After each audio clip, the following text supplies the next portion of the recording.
ओं नमो ब्राह्मण देवाय गो ब्राह्मण हिताय च जगोदिताय कृष्णाय गोविंदाय नमो नमः। पाप हरं पाप कर्मं पाप आत्म पाप संभाव त्राहि मां पुंडरीकाक्ष सर्व पाप हर हरि कृष्णाय वासुदेवाय देवकी नंदनाचाय अशेष क्लेश नाशाय गोविंदाय नमो नमः। ओं अज्ञानतिमिराबन्धस्य ज्ञानाञ्जनशलाकया चक्षुमिलितं येन तस्मै श्रीगुरुवे नमः। श्री चैतन्य नामं विष्टं स्थापितं जन भूतले स्वयं रूपो कदा महदताति सपदान्ति कर्म। हे कृष्ण करुणा सिंधु दीनबंधु जगत्पते गोपेश गोपिका कांत राधाकांत नमोस्तुते। तप्त कांचन गौरांगिनी राधे वृंदावनेश्वरी वृषभानुसुते देवी प्रणमामि हरि प्रिये। वंचा कल्पतरुभ्यश्च कृपा सिद्ध एव च पतितानां पावनेभ्यो वैष्णवे नमो नमः। श्री कृष्ण चैतन्य प्रभु नित्यानंद श्री अद्वैत गदाधर श्रीवासदि गौर भक्तवृंद हरे कृष्ण कृष्ण कृष्ण हरे हरे हरे राम राम राम हरे हरे हरे कृष्ण कृष्ण कृष्ण हरे हरे हरे राम राम राम हरे हरे। जय श्री राधे जय श्री कृष्ण। सर्व साधुगुरु वैष्णवेर चरणे जानाई आमार प्रणाम। साधुगुरु चरणदुली दिबेन मस्तके आमार भूल त्रुटि क्षमा करिबेन। भगवत सम्बन्धे ज्ञान नेই और भाषाओ जानी ना उच्चारणও भूल হয় আপনারা भूल त्रुटि क्षमा करबेन যেখানে যেরকম লাগবে সংশোধন করে নেবেন। আজকে শ্রী শ্রী জগন্নাথ দেবের স্নান যাত্রা এই স্নান যাত্রা বিষয়ে অল্প কিছু বলছি।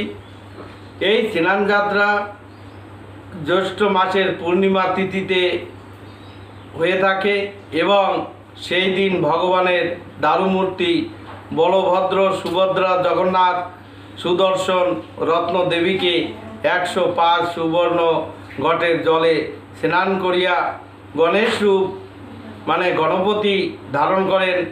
সেই দিন থেকে জগন্নাথ রত্ন সিংহাসনে 15 দিন পর্যন্ত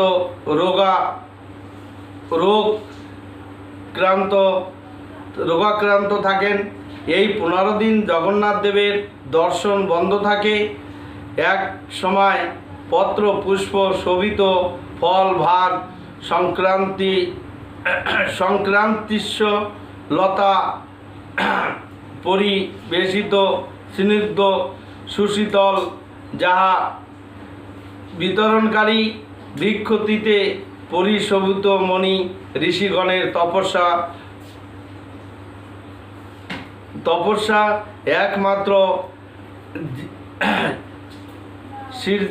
শীর্ষস্থান সহস্র নৈমি জারণা শোনকাদি অদূষিত সহস্র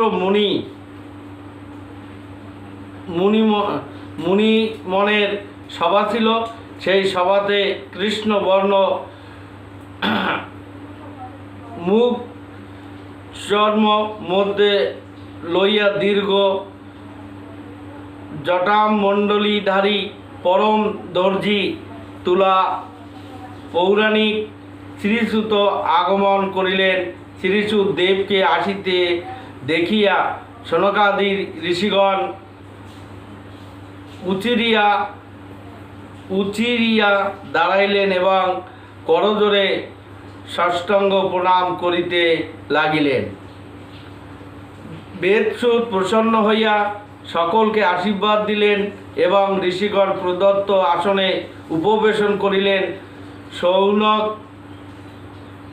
ঋষিগণ করজোড়ে বিনীত হইয়া বসিলেন। হে প্রভু, আপনি সমস্ত তীর্থের যথার্থ ভক্ত সবগত আনেন। আপনাকে শত শত প্রণাম। আপনি আমাদের প্রতি প্রসন্ন হইয়া বলুন যে সকল তীর্থক্ষেত্রের মধ্যে কোন তীর্থ ও কোন ক্ষেত্র সর্বাপেক্ষ শ্রেষ্ঠ এবং সকল তীর্থ ও ক্ষেত্রের মাহাত্ম্য কি তা আমাদের সকলের নিকট বর্ণনা করুন।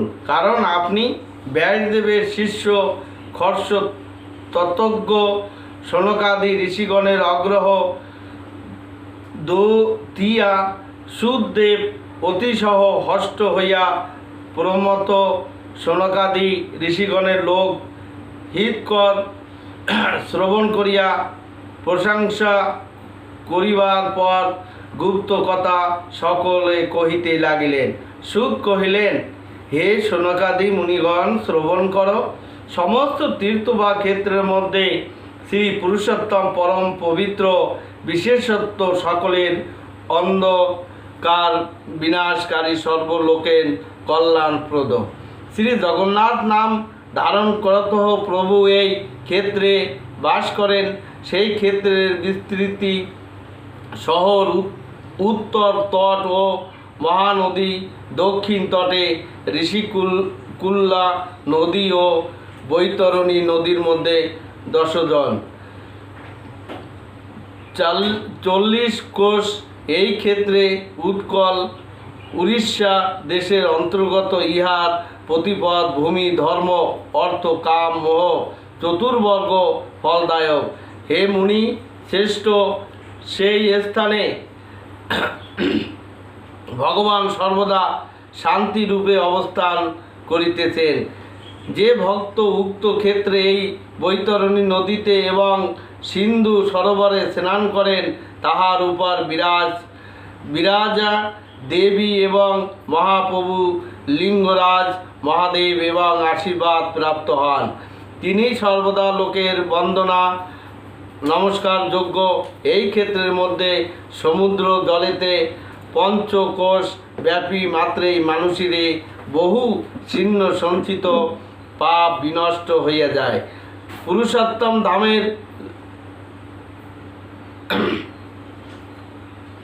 লীলাচল পর্বতের সন্নিকটে যে কপ্ত রোহিণী নামক দেবতা বা বাম, সে কপ্তর দর্শন মাত্র পাপ বিনষ্ট হয়ে যায়।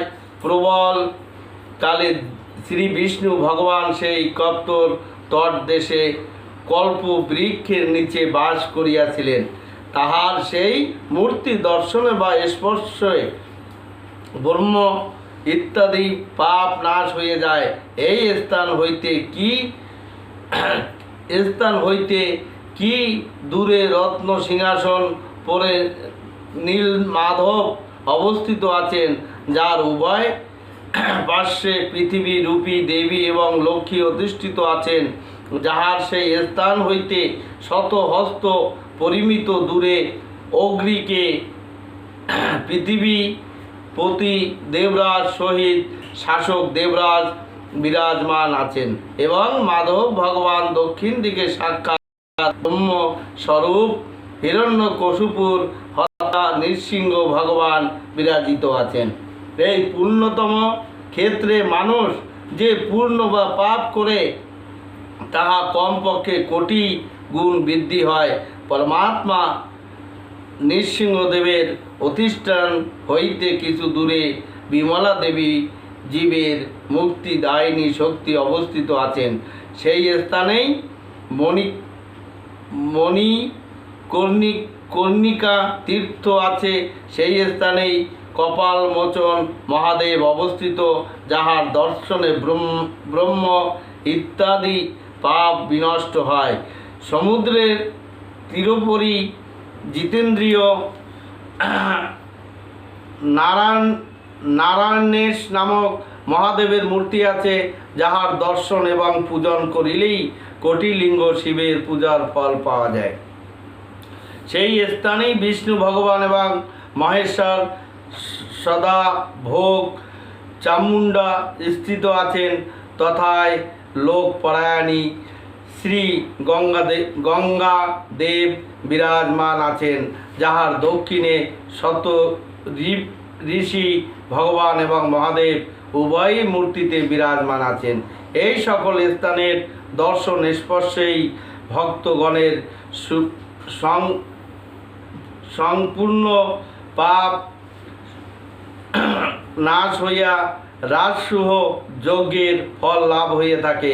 যদি কোনো মানুষ কৃতজ্ঞ জগন্নাথ পুরীতে কাম ক্রোধ লোভ মোহের বশীভূত কোনো পাপ কার্য হইয়া যায়, তবে লিখিত তীর্থ সমূহে স্থান করিলেই মুক্ত হইতে পারা যায়। এই জন্য যাত্রীগণ ভ্রমণকালে এই সকল স্থানে অবশ্যই যেন স্থান করেন। মন্দিরের পরবর্তী ভাগে দ্বিতীয় শক্তি মঙ্গলা দেবী এবং অক্ষয় বটের দক্ষিণ ভাগে মনে গণেশ বাস করেন, যাহাকে দর্শন মাত্রেই সম্পূর্ণ বিঘ্ন নাশ হইয়া কল্যাণ লাভ হয়। কাল পর্বতের পূর্ব দিকে মরীচিকা শক্তি এবং ঈশান কোণে জগৎগুরু বিরূপক স্থিত আছেন, যাহার পূজা মাত্রেই সকল কামনা সিদ্ধি হয়। উভয় দিকে অগাসিনী দেবী অধিষ্ঠিত আছেন।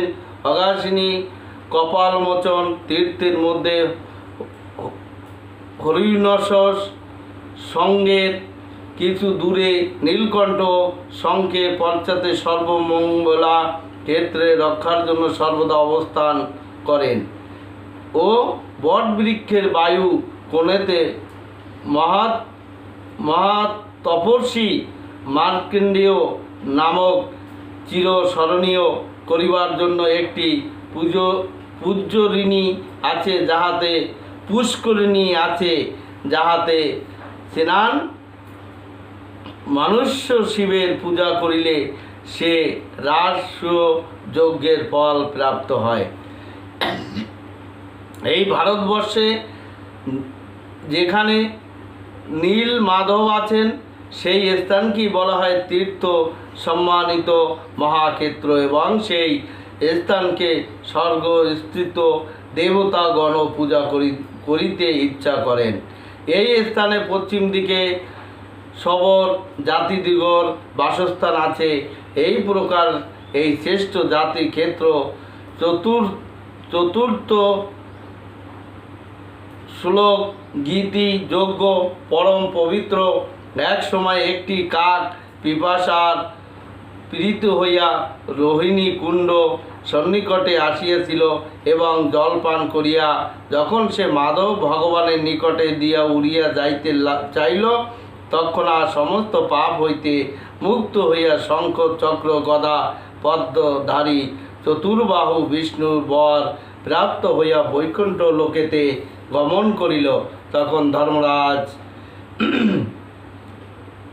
এই প্রভাব দেখিয়া অতি বিস্মিত হইয়া মাধব ভগবানের স্তুতি করিতে লাগিলেন। হে প্রভু, আপনাকে শত শত প্রণাম।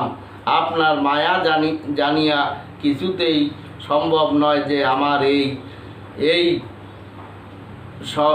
স্বয়ম্বরে এই স্তুতি শ্রবণ করত। বিষ্ণু ভগবান প্রসন্নত হাস্য করিয়া লক্ষ্মীর প্রতি দৃষ্টিপাত করিতে লাগিলেন। সেই লক্ষ্মী দেবী মাধব ভগবান কৃপা কটহ প্ররিত প্রসন্ন হৃদয়ে যমরাজকে বলিল, যম শোনো, এই পরম পবিত্র পুরুষোত্তম ক্ষেত্রে শরীরধারী জীব দেহত্যাগ করে অথবা দর্শন পূজনাদি করে সেই নিশ্চিন্ত মুক্তি পাইয়া যায়, ইহাতে কিছু মাত্র সংশয় নাই। এই 10 যোজনের মধ্যে 5 কোষ ক্ষেত্রের শীর্ষ স্থান, ইহাতে তোমার অধিকার কিছু নাই। জয় শ্রী রাধে, জয় শ্রী কৃষ্ণ। আজকে জগন্নাথের স্নান যাত্রা, সেই সঙ্গে সঙ্গে একটু ভগবত পাঠ করছি, আপনারা মনোযোগ দিয়ে শুনবেন। শ্রীমদ্ ভাগবত দ্বিতীয় স্কন্ধ অধ্যায় 7। চক্রপাণি শ্রীহরি সেই শরণার্থী গজরাজের আর্তনাদ শ্রবণ করে পক্ষীরাজ গরুরের পৃষ্ঠে আহরণপূর্বক তার চক্রের দ্বারা কুমিরের বন্ধন দ্বিখণ্ডিত করিয়েছিলেন এবং কৃপাপূর্বক গজরাজের সুর ধরে তাকে কুমিরের মুখ থেকে উদ্ধার করেছিলেন। তাই আমাদের সকলেরও কর্তব্য হচ্ছে ভগবান শ্রীকৃষ্ণের চরণে আত্মসমর্পণ করা। তাৎপর্য, ভগবান বৈকুণ্ঠ লোক বাস করেন, কেউ অনুমান করতে পারে না সেই লোক এখান থেকে কত দূর। তথাপি বলা হয় যে কেউ যদি মনের গতিতে ভ্রমণশীল রথে চড়ে লক্ষ লক্ষ বছর ধরে ভ্রমণ করেন, তাহলেও তিনি সেখানে পৌঁছাতে পারবেন না। আধুনিক বৈজ্ঞানিকেরা যে বায়ুযান সৃষ্টি করেছেন তা জড়, কিন্তু যোগীরা তার থেকেও শুকনো মানসযানে চড়ে ভ্রমণ করেন। এই মানসযানের সাহায্যে যোগীরা অতি শীঘ্রই যে কোনো দূরবর্তী স্থানে পৌঁছাতে পারেন, কিন্তু বায়ুযান অথবা মানসযান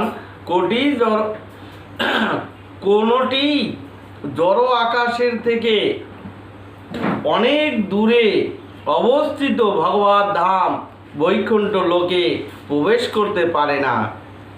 তাহলে ভগবান কিভাবে গজরাজের প্রার্থনা শুনেছিলেন, এটা মনোযোগ দিয়ে শুনবেন, এবং কিভাবেই বা তিনি তৎক্ষণাৎ সেখানে এসে উপস্থিত হয়েছিলেন। মানুষের পক্ষে কল্পনার দ্বারা তা অনুমান করা সম্ভব নয়। তা সম্ভব হয়েছিল ভগবানের অচিন্ত শক্তির প্রভাবে, এবং তাই এখানে ভগবানকে অপ্রমেয় বলে বর্ণনা করা হয়েছে। কেননা সবচাইতে বুদ্ধিমান মানুষও তার মস্তিষ্কের দ্বারা অঙ্ক কষে ভগবানের শক্তির হিসাব করতে পারে না। এত দূর থেকে ভগবান শ্রবণ করতে পারেন, তিনি সেখান থেকে আহার করতে পারেন, এবং তিনি নিমেষের মধ্যে সমস্ত স্থানে যুগপৎ প্রকট হতে পারেন। এমনই হচ্ছে ভগবান শক্তিমত্তা। তাই এমনই কর্ম শুধু আমার গোবিন্দই করতে পারে, তাছাড়া কেউই করতে পারে না। জয় শ্রী রাধে, জয় শ্রী কৃষ্ণ। তাহলে আজ এখানেই শেষ করছি ভগবত কথা। বঞ্চা কল্পতরুবশ্য কৃপা সিদ্ধব এব চ পতিতানাং পাবনেভ্যো বৈষ্ণবে নমো নমঃ। হরে কৃষ্ণ কৃষ্ণ কৃষ্ণ হরে হরে, হরে রাম রাম রাম হরে হরে। জয় শ্রী রাধে, জয় শ্রী কৃষ্ণ। ভুল ত্রুটি ক্ষমা করবেন। রাধে রাধে।